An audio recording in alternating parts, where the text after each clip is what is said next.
très chers compatriotes, étudiants, distingués, mesdames et messieurs, à vos rangs et prérogatives, le service culturel que je m'en vais présenter est un service technique logé au sein de l'ambassade du Cameroun et qui est sous l'autorité de son excellent monsieur l'ambassadeur ici présent. Et ce service est bien entendu dirigé par Madame Scolastique Christine Ngué, assistée par moi-même. Alors, que fait le service culturel concrètement ici en Belgique? Ce service œuvre à l'encadrement des étudiants camerounais inscrits dans les institutions et formations supérieures belges. Il œuvre aussi au suivi de la coopération universitaire, à la structuration et à la valorisation de la vie associative et aussi à la promotion du tourisme et du sport. Alors, parlant de l'encadrement des étudiants, le service culturel s'engage dans l'encadrement des étudiants en fournissant des informations permanentes et orientations académiques sur le système d'enseignement camerounais, notamment le système LMD. Ce service s'engage aussi dans la facilitation de l'intégration des nouveaux étudiants camerounais, dans le traitement des demandes d'aide et d'assistance des étudiants, et enfin dans la promotion du retour au Cameroun des étudiants ayant achevé leurs études et ayant exprimé le désir. J'espère qu'on se comprend. Lorsqu'on a achevé ses études, soit son bachelier ou son master, ou on a fait une thèse de doctorat, et qu'on désire rentrer au Cameroun, ce que vous faites d'abord, généralement, parce que lorsque vous demandez le visa, je crois que beaucoup disent que je viens me former dans un secteur bien précis et qu'après cela, je rentre au Cameroun. Voilà. Alors donc, lorsque vous avez fini et que vous voulez rentrer, vous venez nous rencontrer au service culturel et avec, sous la direction de notre ambassadeur, nous facilitons votre retour au pays. Concernant la promotion de la coopération universitaire, le service culturel œuvre pour renforcer la coopération entre les universités du Cameroun et les universités belges. Et il le fait en présentant mutuellement les systèmes d'enseignement supérieur du Cameroun, lorsque c'est la partie belge qui demande, et le système d'enseignement de la Belgique, lorsque c'est le pays, le Cameroun, qui le sollicite. Aussi en documentant l'état de la recherche au Cameroun, auprès de la partie belge, bien sûr, en facilitant des partenariats entre structures de recherche, universités belges et camerounaises, en identifiant des sources de financement pour la coopération bilatérale et internationale. Vous avez des programmes Erasmus, que ce soit au niveau des ACP, alors, qui sont des programmes de mobilité des étudiants d'un pays à une autre université, à un autre.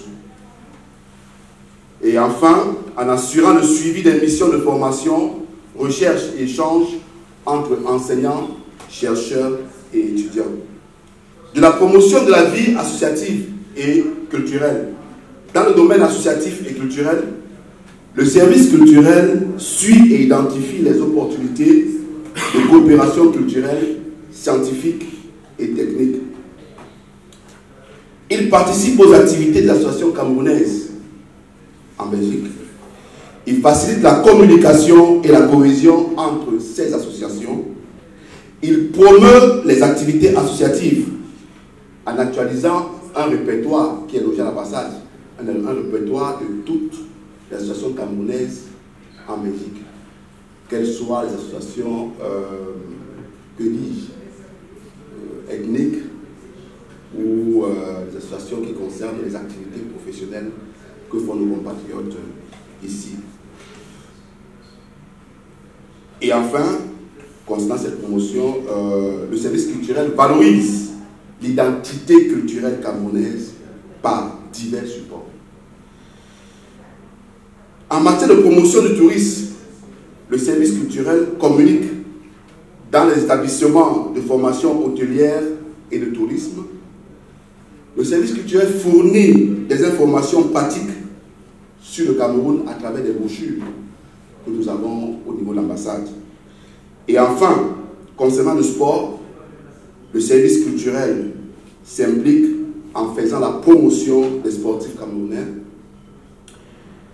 et en favorisant les échanges entre des institutions de formation sportive en Belgique et au Cameroun. Voilà un peu, très cher, distingué étudiant. Oui, merci M. Guékola pour votre question. À l'écoute de l'adresse du chef de l'État, son Excellence Paul Biya, nous avons vu effectivement qu'il a mis un point d'ancrage sur la jeunesse, comme il l'a toujours fait, et connaissant les réalités de terrain et les difficultés auxquelles les ménages font face,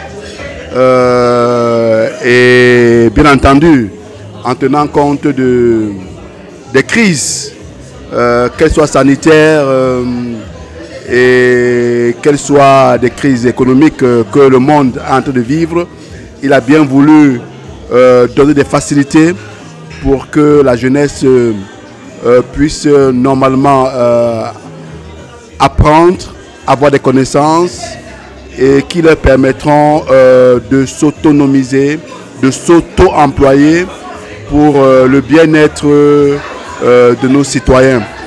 Et bien entendu, cette décision que le chef d'État a prise en réduisant les frais de scolarité donneront la chance à beaucoup de nos jeunes d'accéder à des formations qui leur étaient, je dirais, inaccessibles.